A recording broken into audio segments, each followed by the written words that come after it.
Whether it's diddling an AI robot version of your dead partner, diddling your married best friend in a fully immersive VR game via a female character, or diddling an actual pig on live TV, Black Mirror is the king of sci-fi stories about unconventional diddling. But no, on a more serious note, Black Mirror as an anthology has brought to Netflix some of the best produced, most creative sci-fi short stories in modern media, bringing forth a bleakness and despair that emphasizes the dark trajectory of technology and entertainment. Though it started with banger after banger, over the years, Black Mirror's writing has kinda gone down in quality, with some repetition of ideas and a bit of a lack of originality in places. So, does Season 7 descend further into that repetition, continuing to sully the good name that Black Mirror established in its earlier seasons? Or is it, as the critics say, a brilliant return to form?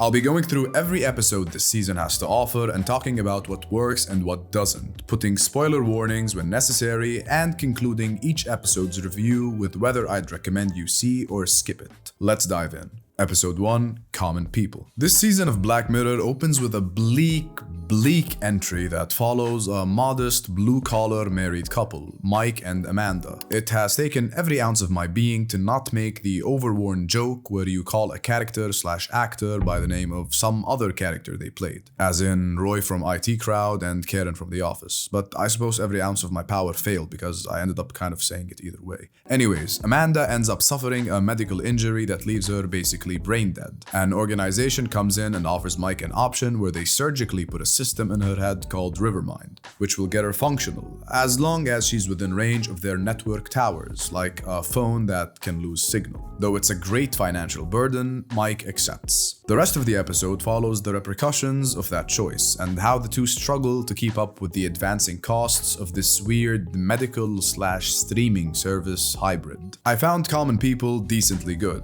It's well executed and well told. I especially appreciated its depiction of that working class struggle to provide, and the things we push ourselves to do in order to make sure our loved ones are cared for. Mike and Amanda are just working class guys struggling to make ends meet and seemingly living paycheck to paycheck. But when Amanda is in drastic need of the money in order to keep the Rivermind system running, we see Mike's determination to make it work, despite the very harsh realities he has to face. That made me really emotional and really kicked me in the head with a reminder of how much capitalism sucks and how much I hate my job. But I digress. It also did a great job satirizing the modern day over-adsterdization of everything. Even a medical procedure meant to keep your brain working ends up functioning like a subscription, discreetly increasing its pricing and slowly reducing the services it offers you for each tier, only to introduce a flashy new, more expensive one. It's also depressingly comical to see ads being plugged into this literal mind-saving brain device, making people just become these walking ad radios. With all that said, though it is a good episode overall, I do think that its story is nothing new. It's the same basic story we've seen 1,000 times with the same common beats repeated. The financial struggle, the husband finding some sick degrading way to make money on the side, a character slowly losing their humanity and identity to a piece of tech, and so on and so forth. It doesn't bring anything new to the table per se, but admittedly the way it treads this common path is interesting. I'm going to talk a little bit about the ending now, so skip to the timestamp on screen if you don't want to be spoiled. Okay, so to me, it felt like the ending of this episode kind of missed the mark. I feel like it tried too hard to keep building up on the drama and kind of lost the plot. What happens is, Mike basically can't afford to keep paying for the Rivermind service, and he and Amanda are already living in near poverty at this point. They eventually decide that in order to cancel the subscription that they can no longer pay for, that he should kill her. And he does exactly that, suffocating her with a pillow. But this course of events just made me wonder why he had to kill her himself, rather than just cancelling the service. Logically, cancelling the service would have her brain dead again, subsequently putting her back in the hospital, where the doctors would presumably pull the plug themselves because they already knew she was a lost cause. I don't think Mike needed to be the one delivering the killing blow, even though it does make for a more dramatic conclusion. Admittedly though, I never thought in my life that I'd see a scene of someone suffocate his wife with a pillow as she spews ads for random ass products. It is strikingly satirical and yet painfully truly entertaining and how relatable it is, or how relatable it could be in the near future. Another thing I felt was off was the way that the episode ends with Mike's implied suicide, as he basically goes into a room with a switchblade in front of his laptop where he streams himself to all those sickos in order to make money. It just felt overly edgy. What's the point of him offing himself in front of these people? I understand him wanting to do it in general, but I don't think there's any reason he'd want to entertain those psychopaths with it. The only explanation would be if he promised to do it on camera in return for the money that he used to buy Amanda the ad-free booster pack to enjoy in her final moments. But I don't know, it doesn't feel very equivocal.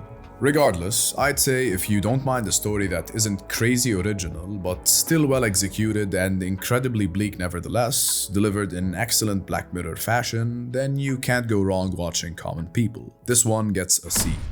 Episode 2, Bete Noire. Bete Noire follows Maria, a big-shot employee in a confectionery company responsible for crafting new recipes and whatnot. Verity, a girl who was once the geeky freak in Maria's high school, shows up and gets a job at the company with her. Maria is unnerved and feels something is off, but she's the only one who sees it, as she fears that Verity is back for revenge against her for having been a part of bullying her in high school. Crazy-ass Black Mirror shit unfolds, the type that is probably more fantastical than ever before, as Maria is driven to the edge of insanity. Simply put, I didn't really feel this episode. Even though it's written by Black Mirror creator Charlie Brooker, who wrote or at least co-wrote most of the show's episodes, it feels like it's kind of written by an amateur. It just really comes off like the writer's barely disguised fantasy, like Charlie finally found an outlet to extract some sort of figurative revenge against his childhood bully through his writing, but by the end of the episode he realized,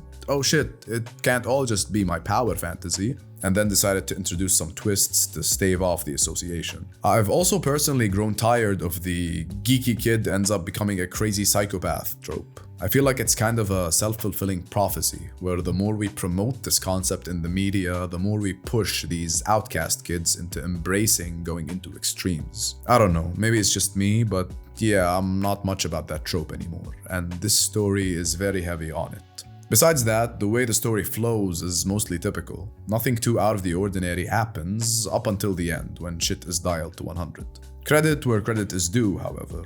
I do think the episode has some interesting things to say about the nature of bullies and how those kinds of people operate. It's also interesting in how it highlights that some people never really grow out of these faults and detriments and just carry them under the surface for the rest of their lives. It's also interesting how that ties into the trauma we carry, whether as bullies or as people who were bullied. The episode kind of emphasizes the notion that sometimes trauma really doesn't heal and you carry it with you for the rest of your life too. Besides that, I also gotta say that the acting in this episode is top-notch, especially from the leads. Sienna Kelly is phenomenal as Maria, and Rosie McEwen matches her flow as Verity. Their performances were truly impressive. Also, there's a quirky thing the showrunners did with the episode, where a singular scene plays out subtly different for random viewers, sparking a kind of intentional gaslighty Mandela effect type situation in the fanbase. I think it's a pretty neat thing to do, especially given the nature and themes of the episode itself. With that said, I do still think that this episode was still just Charlie trying to get vindication for being the high school freak in his past. But I'm only kidding, of course.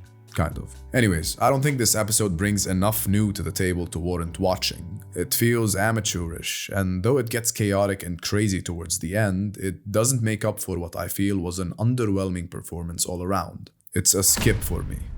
Episode 3, Hotel Reverie. This one is kind of weird. We follow Brandy Friday, an A-list Hollywood actor, as she's cast in a remake of a classic British movie. And by remake, we mean a remake that involves Redream, an advanced AI system that transports the actor's consciousness into the movie itself, where the AI builds out the world and characters as if they were completely real. Only the actor on the outside realizes she's part of a fictional world and must literally act out the original script of the movie in real time with these AI interpretations of the movie's characters in order to finish the remake. Obviously, things don't go according to plan, and Brandy is kind of stuck inside the world of the movie, and the AI kind of starts to gain humanity and sentience, and trouble ensues. But for the most part, it is a kind of love story. Now, this as a whole is a very cool concept to me. I feel like it's something we've all dreamed of, like being literally inside our favorite movies. And with Redream, it's possible, but it is seemingly just used in order to recast actors in old movies and try to repeat those movies almost identically. The episode here utilizes this novel concept in a very good way and is quite interesting at first. However, halfway through the episode, things come to an abrupt halt at a certain junction, and the action kind of pauses. It's an intentional pause. It's part of the story where Brandy basically becomes well and truly stuck inside the movie and loses contact with Redream's system managers on the outside. But still, it kind of breaks this thrillery, intense momentum that the episode had built, and it pulled me out personally. For the rest of the episode, the pace just never really recovered for me. By the end, there were some well-crafted emotional moments, but they just still felt wonky pacing-wise, and so they didn't end up hitting exactly right. Without getting into spoilers, I'd also like to talk a little bit about Brandy herself. I just couldn't get behind her as a character. I didn't like her at all, and just disliked her more and more as the story went on. First off, as an actress, she's completely unprofessional. She demands to have good, unique leading roles, and yet is woefully underprepared for the movie when she comes onto set. She basically misplaces a USB stick with an instruction packet and ends up not realizing she's going to be using Redream to make the movie. On top of that, once she's in the movie itself, she's bewildered. Which is natural, because, she's inside a movie. But the issue is that bewilderment just does not leave. And as a character inside the movie, she needs to act natural because the other characters believe they're real people and believe her to be one too. But she just never acts natural. It's actually crazy. She just has this dumb look on her face for the entire thing. And you gotta take into consideration, at some point, she even has to seduce the female lead, Clara. And she does it with this dumb look on her face, and somehow it works. Clara somehow is not weirded out by the fact that Brandy is perpetually in a state of shock and confusion, and by the fact that she talks like a robot, answering seconds too late. It just made the whole episode a real pain for me. The emotional moments just wouldn't hit the same because every scene was delivered with Brandy's same shocked face. And I don't know if this was a decision by Brandy's real-life actress or a part of the episode's writing and direction, but either way, it just made for a weird-ass protagonist that sucks the emotion out of every scene she's in. And this is a huge issue for an episode that's supposed to be all love and emotion. So yeah, in short, I don't think I can recommend this episode. Though it has a very interesting premise, it squanders it and teeters off, and the main character's unlikability makes it hard to be invested in the love story we're meant to be invested in.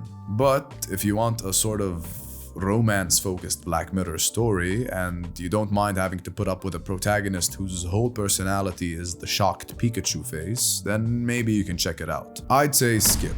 But if you're really itching for some more Black Mirror, then I suppose it's a passable entry. Episode 4, Plaything. I don't want to waste too much time on this one. It's pretty much classic AI evolves into sentience and kinda tries to conquer the world story. Though it's visually interesting and catchy as far as the presentation goes, with good suspense throughout its beginning and a gripping storyline, it ends up really squandering it all with a nothing ending that goes exactly as you would expect it to, and deviates 0% from your expectations. It just ends up feeling without substance. But hey, we do get a cameo from Will Poulter as Colin Rittman, who's back for a bit here, which is cool. Otherwise, skip. Episode 5, Eulogy. Things start to change up a little with the last 2 episodes, which I think are probably the best this season has to offer. In Eulogy, we follow an older man living in isolation when he receives news that an ex-girlfriend of his has died. To help with the mourning process, a company called Eulogy is asking people who knew the woman to offer up some of their thoughts and experiences with her. They do this by literally sharing their own memories of specific events in their lives that they had with her. To find those valuable memories, our protagonist Philip has to use a device to literally enter into some photographs he had with that ex, accompanied by an AI guide who helps him find appropriate moments to pick. We follow Philip as he relives his relationship with this ex-girlfriend through these pictures, opening old wounds and having to face truths about his past self with the eye-opening questions that the guide asks. Eulogy is an incredibly emotional episode, really taking us along for a ride through a relationship that was both both tumultuous and yet incredibly passionate. It delves into the theme of memory, of how we remember things, how we sometimes warp our own memories in regards to events that hurt us. It also shows, just like some previous episodes, how we sometimes carry trauma through our entire lives.